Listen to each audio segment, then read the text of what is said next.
2002 સાલની અંદર જાગૃતિની દીકરી ભગત કાઉન્ટરમાં ઉભા છે. મારો બાળ ઘર નીકળો ઘર મારો ભગત કાઉન્ટરમાં ઉભો છે. 20 વર્ષની દીકરી કાઉન્ટરે આવે છે. અહીં ઉભી રહે છે, મોડા સુધી ઉભી રહે છે. એની આંખ જુઓ તો આંખો બે જુઓ તો આંસુ સુકાઈને અંદર સુકાઈ ગયેલા છે. એના આંસુ સચ્ચા ઘટનાથી સુકાઈ ગયેલા છે. આંસુ ધાર નથી. એ પોતાની વેદના રૂઢિયાની બતાવતી હોય છે, મુખની બોલતી નથી.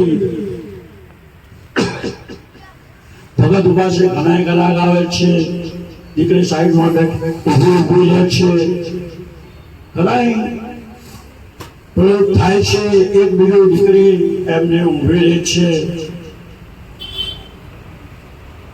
એની મનની કલ્પના જ કર્યા કરે છે. મેલડી મેલડી મેલડી મેલડી.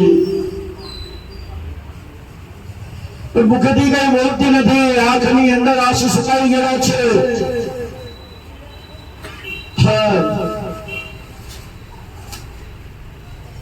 સુકાઈ ગયેલા છે આંખો. એની વેદના એવી કે કને કેવી. માં પાછે કહેવું તો કેમ કેવું. આજ એના વેવાનું બધું સુકાઈ ગયું છે. દીકરી બોલતી નથી. ત્યારે ભગત મારો સામેથી કહે છે, બેટા તારે શું છે? તારે શું પ્રોબ્લેમ થયો છે? તું ક્યારે અહીંયા ઉભી છે? હું જોઉં છું ક્યારે તું ઉભી છે અહીંયા. 1 કલાક ઉપરથી તું ઉભી છે, બોલતી નથી. તારા આંખો નથી, આંસુ નથી. તારા આંખમાંથી આંસુ નથી. બુદ્ધિયું કઈક કર્યું છે. તું કેમ બોલતી નથી બેટા? બોલ. સત્ય ઘટના છે. બેટા બોલ, બેટા બોલ. બેટા બોલતી નથી. ભગતના આંખમાંથી આવો આવી જાય છે, પણ દીકરી બોલતી નથી. આ ઘટનાને શું કહેવી? થોડો સમય જાય છે. 5 મિનિટ 10 મિનિટ જાય છે. ત્યારે એટલો જ બોલે છે. એ એટલું બોલે છે કે માં તું જગત નિર્ણય છો, તું જગત કલ્યાણી છો. મેં સાંભળ્યું છે, હું અવારનવાર સાંભળ્યું છે, જોયું નથી, પણ આજ તારી પાછળ આવી છું આસ્થા લઈ. મારો 20 વર્ષનો ભાઈને એક્સિડન્ટ થયો છે અને હોસ્પિટલની અંદર છે. ત્યારે ભગત એ દીકરીના આંખમાંથી ઓરે સુકાયેલા હોય છે, બોલે છે. ત્યારે હે ભગત કહે છે, બેટા શ્રદ્ધા અને વિશ્વાસ છે, તારું કાર્ય જરૂર કરે છે. અને 20 વર્ષનો છોકરો, 20 વર્ષનો તારો ભાઈ એક્સિડન્ટ થયો છે, જરૂર બચી જશે. માં જો સુધી નહીં બચાવી તો સુધી હું અહીંથી જવાની નથી. બેટા તું ક્યાંથી આવે છે? ભગત પૂછે, બેટા તું ક્યાંથી આવે છે? માં હું અડગન બાજુથી આવું છું. અડગન બાજુથી આવું છું. મેં સાંભળેલું છે અને હું હોસ્પિટલની ડાયરેક્ટ આવી છું. માં તારી પાસે સત્યનો રુધિયાથી અલગ લઈને આવી છું. કેમ મારો 20 વર્ષનો ભાઈ હોસ્પિટલમાં છે. બેટા હોસ્પિટલમાં છે તો એનો કોઈનો નંબર આપ. નંબરથી ફોન પર વાત કરો. ફોન પર વાત કરો. ફોન નંબર લીધો છે, ફોન કરાય છે, ફોન સામેથી રણકાર આવે, સત્ય ઘટના છે, રણકાર આવે છે, રણકારની અંદર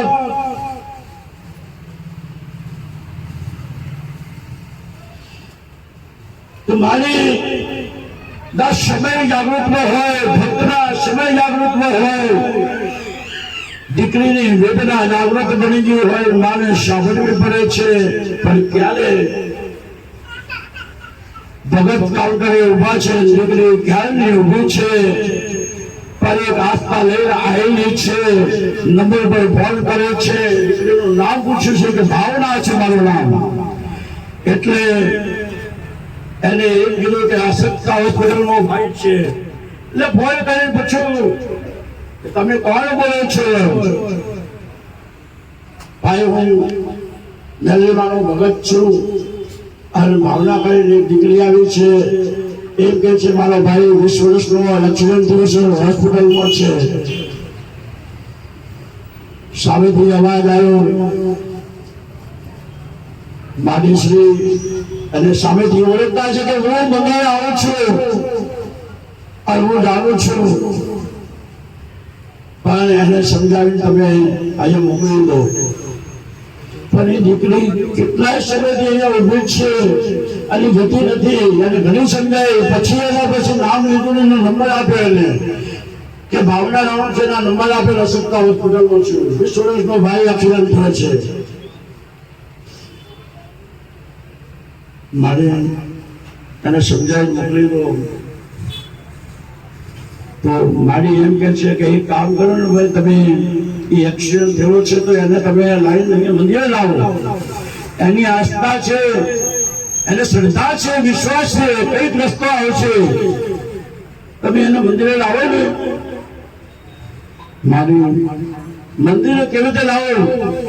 હોસ્પિટલમાં મંદિરે કેવી લાવો? હોસ્પિટલમાં છું, ડોક્ટરને કહી દીધું એક્સપાયર થઈ ગયો છે, ડોક્ટરોને રસીદ પર આપી દીધી, એક્સપાયર નહીં, એ એક્સપાયર થઈ ગયો છે. શું એક્સપાયર થઈ ગયો છે? દીકરીના ભાવનાને કહું અગત્ય છે, બેટા તારો ભાઈ એક્સપાયર થઈ ગયો છે, તને બોલાવ્યો છે, તારે જવું પડશે, હાલમાં તું બેટા નીકળી જા. તને કોઈ આવે તો તને મૂકવા આવે. અસત્તા હોસ્પિટલમાં વ્યક્તિ નથી, બોલતી નથી, પણ એટલું કે છે સત્યનો કે મારે તો ગુરુકુપામાં બેઠી હોય. બધા આવું જાગૃત નથી. 2002 નો સમયની વાત કરું છું કે તો ગુરુકુપામાં બેઠી હોય. મેં સાંભળ્યું છે, જોયું નથી, પણ આજ હું આવી છું, કોઈ તારા મંદિરે આવી તું દુકાને ઉભેલી છું, મને તને મેલેડી દેખાય છે, ભગતમાં મેલેડી દેખાય છે. સત્ય હોય તો એક્સિડન્ટ થયો છે, મળી ગયો છે, એ ડોક્ટરે તો ક્યારની ઘોષણા કરી દીધી, એટલે હું ભાગતી આવી ગઈ છું. અને મને ખબર છે કે એ બચવાનું નથી. ક્યારની મારી રાહ જોઈ રહ્યા છે, ફોન કરી રહ્યા છે, રાહ જોઈ રહ્યા છે, પણ તું મેલેડી બેઠી છે. કલિયુગની દેવી, વિધાતાના લેખમાં મેઘ બાંધનારી, તું કે એ કરું તો કે હું મારી સાચી તને અર્પણ કરી દઉં. ત્યારે ભગવાન કાઉન્ટર પર બહાર આવીને 1 કલાક આપી દેશે દીકરીને. એ તું શું બોલે છે, તને મારવો છે? ત્યારે ભગતનો આખો હાથ મેળવી આવીને એટલું કહે છે, દીકરી સત્યના દેવા હોય, હું તો મેળવી છું, દીકરીઓની વાડી રહેવા વાળી છું, દીકરીઓની વાડે લેવા વાળી છું, આબરૂ નહીં વાડે લેવા વાળી છું, એને આ દિલમાં રાખવા વાળી છું. તારો ભાઈ મરી ગયો છે, તારા વહુ ચુકાઈ ગયા છે, પણ હું અંજલિ અર્પણ કરી, જો તને હું મેલેડી દેખાતી હોય અર્પણ કરું છું, અને એ અર્પણ કરી છોટું છું.